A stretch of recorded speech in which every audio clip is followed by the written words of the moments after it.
So why do you lose listings? You know, we've been in that situation that I've sat on the other side of the table and watched hundreds, if not thousands of real estate agents present their listing presentations to me. And the critical thing that I think is so amazing to watch is how absorbed you are in just getting out your information, in just spitting out the story about what you do and why you think it matters to the customer. The number one reason why the majority of real estate agents really lose listings is because they actually don't find out about the customer and their particular situation.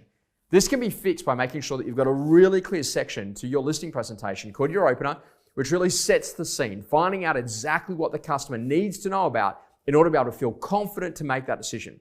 Then actually going to a section in your listing presentation called your situation, finding out about what's the reason why they potentially think about buying, moving, and selling, a little bit more about where they're going to be moving to, what that looks like, how much they're looking to spend when they get there if they are buying, to give an indication of what they need to get here in order to be able to make that happen.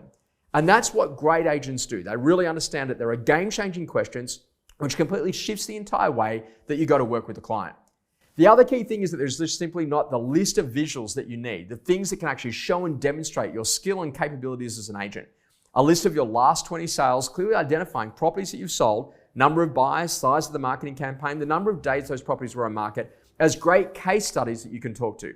Followed also too by a list of all the buyers that you get to meet over the course of a weekend, over the course of a month, versus the number of properties that you sell, given the total number of buyers that you've got left over.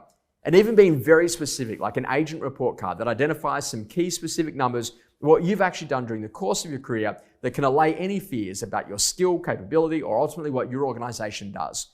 That then leads us into that whole conversation, a real lack of trial closes, not taking notes with the client.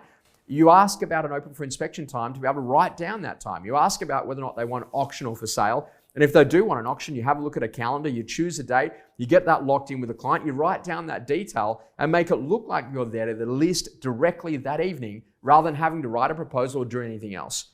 And what great agents do, which others fail to do, is actually to summarize at the end of the presentation. That whole summary is about getting really clear. Mr. and Mrs. Owner, let's confirm in relation to pricing, this is what we've agreed. In relation to the marketing, this is what we've agreed. The method of sale, the timing, the fee, and why us. So it looks like we've covered off on everything, yeah? Well, then let's get to it, yeah? And then it's about the whole conversation that if they say yes, you've got that yes momentum and you're ready to sign. If not, then it's that whole conversation. So what's next for us? Mr. and Mrs. Owner, what would you like me to do from here? How can I help? How can I assist? Let's really get to that position.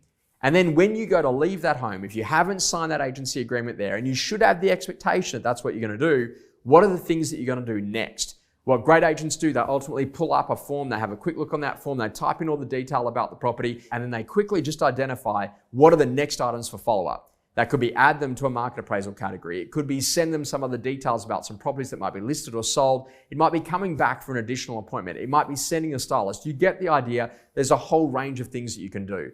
But the reasons why ultimately you lose listings is because you're not in the game. You don't bring the energy to the table, you don't ask the right questions, but most importantly, you don't feel confident about what it is that you're presenting. You can list a property in under 4 questions. Mr. and Mrs. Owner, what would you like to see happen? How would you like to see things proceed? What would you like me to do? And when do you think we can start?